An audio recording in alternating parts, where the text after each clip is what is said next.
और हमेशा आप जाएंगे ना तो आपका कंसेप्ट चेक करने के लिए, स्पेशली जब आप कोई भी टीचिंग का इंटरव्यू देने जाते हैं, लाइक आप कोई असिस्टेंट प्रोफेसर का इंटरव्यू देने जा रहे हैं, तो आपसे ये ज़रूर पूछा जाएगा। अगर आप बोलते हैं कि हाँ आप कोई भी सब्जेक्ट, और भी बहुत सारे सब्जेक्ट में बहुत सारे कॉन्सेप्ट पूछे जाते हैं, बट अगर आप एचआर की बात करें ना तो आपसे इस तरीके के क्वेश्चन पूछे जाएंगे कि ट्रेनिंग, और बहुत बेसिक पूछा जाएगा कि ट्रेनिंग और डेवलपमेंट में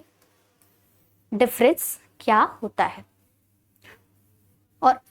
मैं एकदम श्योर हूँ कि 80% जो है ना वो नहीं बता पाते हैं। आपसे पूछा जाता है कि ग्रोथ और डेवलपमेंट में क्या डिफरेंस होता है,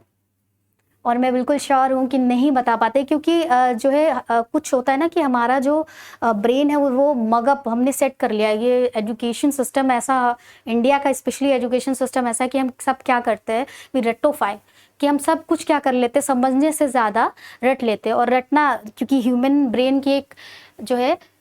खासियत है कि वो जितने जल्दी अगर याद कर लेता है उतनी जल्दी चीज़ों को क्या होता है, वो भूल भी जाता है। तो आपको याद रखना है, कुछ इंपॉर्टेंट क्वेश्चंस भी मैं साथ ही साथ बताते जा रही हूँ।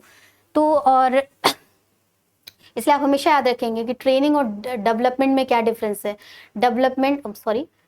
ट्रेनिंग और डेवलपमेंट में क्या डिफरेंस होता है, डेवलपमेंट एंड ग्रोथ में क्या डिफरेंस होता है। आप चाहे तो मेरे शॉर्ट्स वाले चैनल पे चेक कर सकते हैं, मैं लगातार ऐसे इन्फोग्राफिक तरीके से ही किसी तरीके से आपको इस कंसेप्ट बताने की पूरी कोशिश करती हूँ, ताकि आपको इस तरीके क्वेश्चन जब आपसे पूछे जाए तो एटलीस्ट आपको पता हो कि हाँ इसके बीच का डिफरेंस भी पूछा जा सकता है आपसे। तो आपको ये है, HRM ट्रीट्स एम्प्लॉय